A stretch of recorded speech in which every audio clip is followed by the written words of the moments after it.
This is the Savvy Investor radio show and podcast. For help with your retirement, schedule a 15-minute phone conversation with the team at ProStatus Financial Advisors today. Just call 866-597-1040 and at thesavvyinvestorradio.com. Welcome back to the Savvy Investor Radio Show and podcast with the team at ProStatus Financial. Mike Kinnett is here. Catherine Gross is here. My name is Randy Cook. And we're going through some of the different things that people ask about when it comes to retirement, some of the concerns that you have. As a matter of fact, we have a website. It's askmikeradio.com. So if you have a question that you want Mike and the team to answer, just use that website. And you can also put in the comment section of our podcast. There's a lot of different ways to get to the team. And Mike, we've got a couple of questions that we're going to answer today, so let's get at it. Well, one of the questions came in from a woman in Virginia. I think at a rest in Virginia, and she was asking about her real estate, and she's trying to figure out some estate planning concerns. She wanted to know about how she can avoid or minimize probate on her real estate in the state of Virginia. And you know, I know people like lists, right? That's a big thing. We get that all the time. Can you give me a list of the important things I need to know? And so for this woman, the most important thing is, one, avoid probate, right? That's important. Mm-hmm. Two, avoid probate. And three, avoid probate, right? Because so in most states, you know, AARP tells us that across the country, most people pay somewhere between 2 to 4% of the value of their estate to go through probate. So her concern or her desire to avoid probate makes perfect sense, right? And there's a few states that don't allow you to go through the probate process on your own. So you actually have to hire an attorney. So like, you know, for our clients in Florida, they have to hire an attorney. For our clients in Texas, they have to hire an attorney to go through probate. So in those places, you definitely want to avoid it in the first place. And it's not that probate is difficult. It's time consuming. And if you're going to lose 2 to 4%, can be expensive. I mean, imagine owning a home. And let's assume that's your only asset. Like this woman's talking about her real estate in Virginia. If your only asset is a piece of real estate, let's just assume it's $1 million. Yeah, and rest in Virginia probably is. Yeah, let's just assume it's $1 million and it costs you 2% to go through probate. That's $20,000. Well, she asked us an important question, and most states, not every single state, has some mechanism to avoid probate. It was actually funny. You and I were dealing with some attorneys. We were trying to get them to do something for a client of ours here in Maryland, mm-hmm. and they said you can't do it in Maryland. We had to show them the law that says we can do this in Maryland. But nevertheless, so most states have the ability to put a beneficiary on your real estate, just like a transfer on death or a pay on death on your bank account. And just like on your investment accounts, like IRAs and 401ks, you put a beneficiary on it. And on your brokerage account and on your bank accounts, you can put a beneficiary, a pay on death or a transfer on death. What that does is it allows the beneficiaries to show up with a death certificate and have the assets transfer automatically. It's called by operation of law. And it automatically is transferred to you. There's no probate involved. You don't have to go, because think about it this way. My midlife crisis was motorcycles, and I now own 8 of them. and because, I got obsessed with the Beatles song 8 Days a Week. So I figured I needed 8 motorcycles, one for every day of the week. Okay. And so I own 8 motorcycles. And, my wife has been so supportive of this part of my midlife crisis, but none of my motorcycles are in her name. So in order to transfer these motorcycles to her at my death, she'd have to go through probate. And that means that she'd have to go to court. She'd have to show them all the assets that I have, my motorcycles, and get permission to sign the back of the registration, sign the title of the car to transfer it to somebody else. Well, Maryland, we can actually put beneficiaries on automobiles now. So this lady at Reston, she wants to avoid probate on her houses. And so we talked about what the differences between a transfer on death and a transfer on death deed. And that's what it's called in Virginia. In some states, they're called ladybird deeds. In some states, they're called enhanced life estate deeds. But in all the states that do that, and I think it's somewhere in the neighborhood of 30 to 35 states that allow you to do this. All you have to do is change the deed itself. And what you're doing with the deed is you're saying, while I'm alive, I do whatever I want with it. I can burn it, sell it. Well, probably can't burn it, but burn it, sell it, give it away. I can take loans against, I can do whatever I want without any permission whatsoever. But upon my death, if I still own this piece of property, I haven't sold it or disposed of it in some manner, then give it to whomever I've listed as my beneficiary. And that avoids probate. Now, obviously, everybody has pretty much heard of a revocable living trust, and a trust will do that as well. And an attorney will for sure sell you a revocable living trust because that's how they make a living. Yes, they'll absolutely do it with a revocable living trust. Although Jackie, remember Jackie? She moved. One of our clients moved. She's a wild lady, man. She used to run one of the original Baltimore 90s, 90s hair band rock clubs. I've drawn a blank now, but it was huge. And she has all sorts of rock and roll paraphernalia because every big band came through here at some point. I mean, even Led Zeppelin stuff in the early days came through this bar. So anyway, she moves to Virginia, and we're explaining to her what she needs to do on her property in Virginia. And she goes to this attorney in Virginia to get it done. And I have to walk him through how to actually do this because he is so new at it, he doesn't understand the rules. And this is a Virginia attorney is not telling her the right thing. He wants to do this big involved trust. And I'm like, well, why don't we just put beneficiaries on the house and that avoids the problem? And so it does allow you to put a beneficiary on it. It allows you to avoid probate. And so when she passes away, basically the kids, whoever the beneficiary is, shows up with the death certificates. They can sell it immediately. They can put it in their name, whatever they want to do. But it's just a quick, efficient manner in doing it. And, depending on what attorney you hire, the cost of putting a beneficiary on your deed, I don't know, less than $500. Absolutely. What's the cost of having a revocable living trust done? I would say minimally $5,000. Yeah, I'd say $10,000. $3,000 to $5,000, depending on where you are. I mean, maybe you can get it cheaper, but $3,000 to $5,000 is a reasonable expectation. And then even then, some of those attorneys are still going to charge you a fee to transfer your real estate into the trust, which is insane. Now, if you happen to live in a state that doesn't have that ability to put a beneficiary on there, right? You don't have a transfer on death deed. You don't have a ladybird deed. You don't have an enhanced life estate.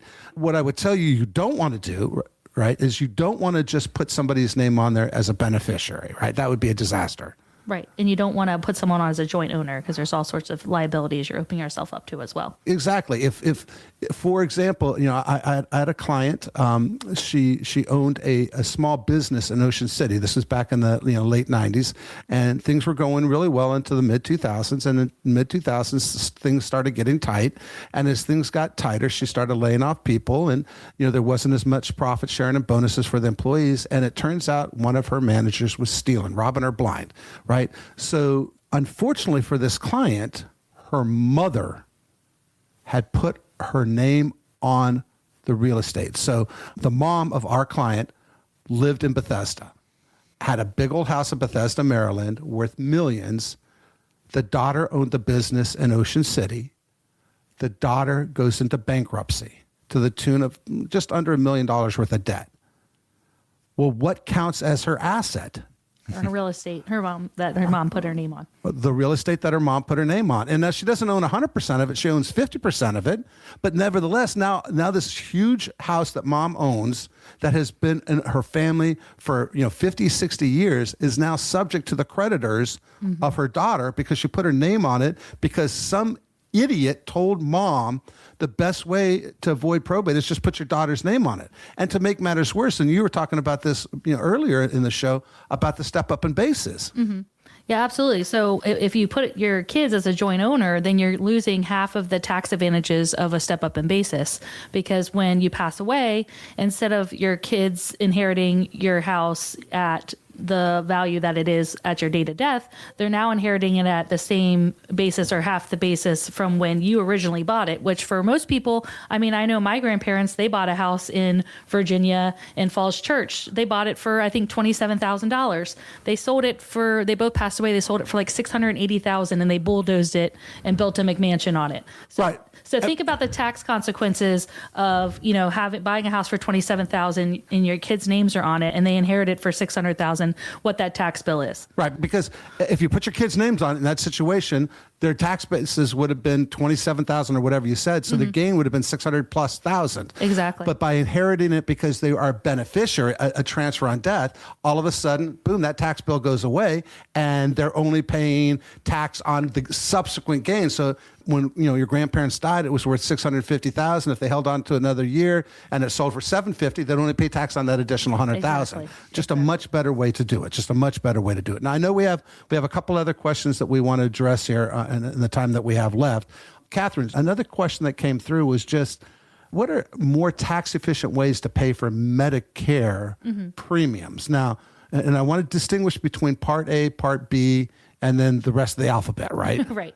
So speaking of lists, let's just run down the list of Medicare letters. So Part A is free. You need to apply for Part A either 3 months prior to being 65 or 3 months after. Even if you're still working, you don't need it. I mean, you still have to apply for it and you can suspend Part B. Part B is your supplemental. That covers your co-pays and all the other things. If you're still working, most people don't need that, so they suspend Part B until they retire.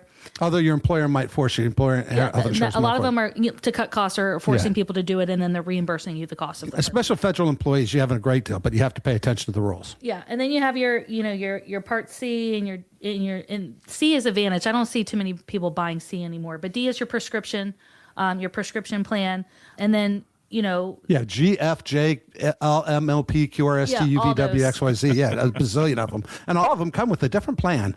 Exactly. So, we get a lot of questions about Medicare when people are getting to that age. And most people are working longer because they want to, not because they have to. But then the Medicare question comes into play. So for people that are delaying Social Security because they're either A, still working, or B, they have the nest egg to support it and they want to delay Social Security longer, they're asking what are more tax advantage ways to pay for Medicare premiums. So one of the things that we've discussed with one of my clients who they retired out in Pennsylvania, she had a high deductible plan where she had an HSA. So the few years before she retired, we basically max funded her HSA. And then once she retired, we used the HSA to pay those Medicare premiums. The supplemental stuff. Yeah, the supplements and stuff before she started taking Social Security. But then I think once you start taking Social Security, they automatically take it out of that bucket or that income stream.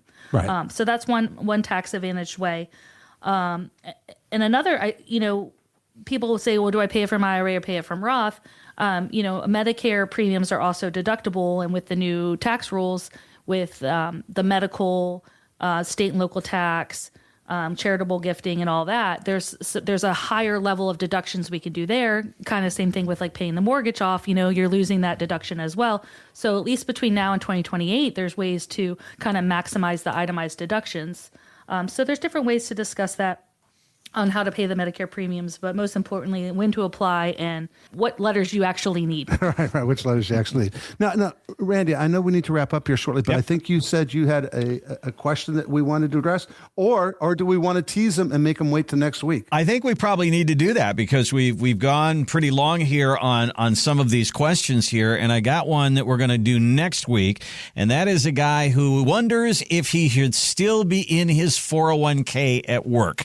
And this is a question that a lot of people have as they get into their 60s. Maybe the match goes away and they go, hey, should I get out of this and go into something else? We're going to go into that next time. Well, a lot of those matches are going away, right? It's a way that companies are figuring out how to cut expenses to try to keep their employees around. So matches are going away. And that's a great question we'll have to address. We're going to deal with that one next time because there's a lot to get into with Roth conversions and a lot of different details that we're going to go into there. A lot of tax ramifications there as well. You're listening to the Savvy Investor Radio Show and podcast with the team at ProStatus Financial to sit down and actually talk through your specific details of your retirement. Maybe you have questions as well. You can do that a number of different ways. You can use our website, which is askmikeradio.com. You can also put a question in the comment box of our podcast and our videos and things like that as well. But we would love to answer your questions here on the radio. We will do just that. Go to the savvyinvestorradio.com to find out more. There's a button there that says schedule a call, and that is really just kind of a introductory call, no cost, no obligation to sit down and talk about your retirement. You can do that in two different ways. Use the website, thesavvyinvestorradio.com, or 866-597-2500. 1040. That is all the time that we have on the Savvy Investor Radio Show and podcast for today. Catherine, I'll give you the last word. I'm Catherine Gross. Thank you for tuning in to the Savvy Investor Radio and podcast. And this is Mike Kinnett. We'll see you, the Savvy Investor, next week.